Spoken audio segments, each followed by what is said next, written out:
Democratic presidential candidate Joseph Biden today faces a controversy. 3 weeks ago at a debate at the Iowa State Fair, he used phrases identical to those delivered by British Labour Party leader Neil Kinnock.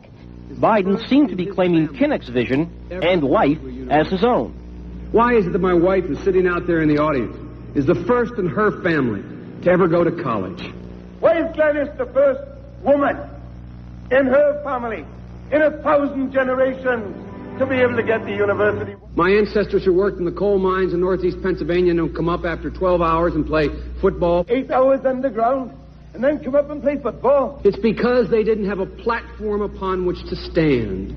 There was no platform upon which they could stand. The notion that every thought or notion or idea you'd have to go back and find and attribute to someone, I think is, quite frankly, ludicrous. The problem here is that Senator Biden told his audience he'd just been thinking about these things, and he failed to give any credit at all to his famous British speechwriter. You know, I was thinking on the way over here. Now, that's a little too much, because, as you point out, what's behind the words? What's there? And a lot of people, the rap on Biden has always been that it's just a surface. I should have said, to paraphrase Neil Kinnock, it's the only time I didn't, and all the times I've ever used it.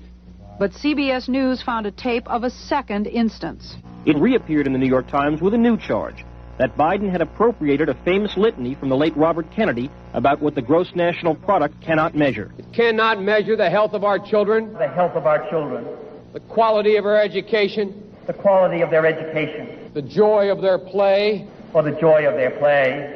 Biden gave Kennedy no credit. He has also quoted or paraphrased John Kennedy, Hubert Humphrey, and British Labour Party leader Neil Kinnock, all without credit.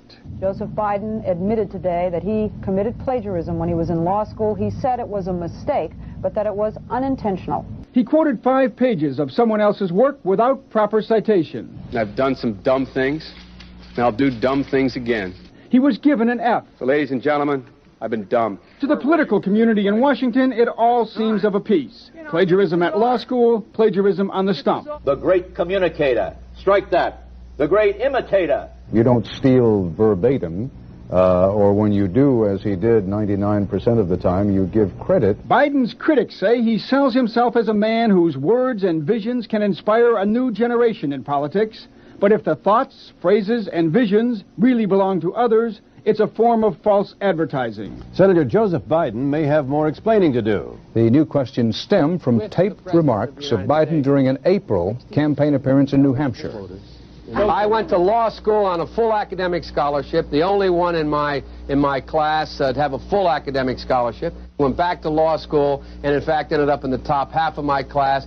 I was the outstanding student in the political science department at the end of my year. I graduated with 3 degrees from undergraduate school and 165 credits, only needed 123 credits. Biden now concedes he did not graduate in the top half of his law school class, that he does not have 3 degrees from college, and that he was not named outstanding political science student in college. Newsweek says Biden actually went to school on a half scholarship, ended up near the bottom of his class, and won only 1 degree, not 3. Joe Biden ranked 76th in a class of 85 at the University of Syracuse Law School. I mean, this guy comes off this whole thing as a flyweight. Now Biden says Newsweek is right. His memory had failed him.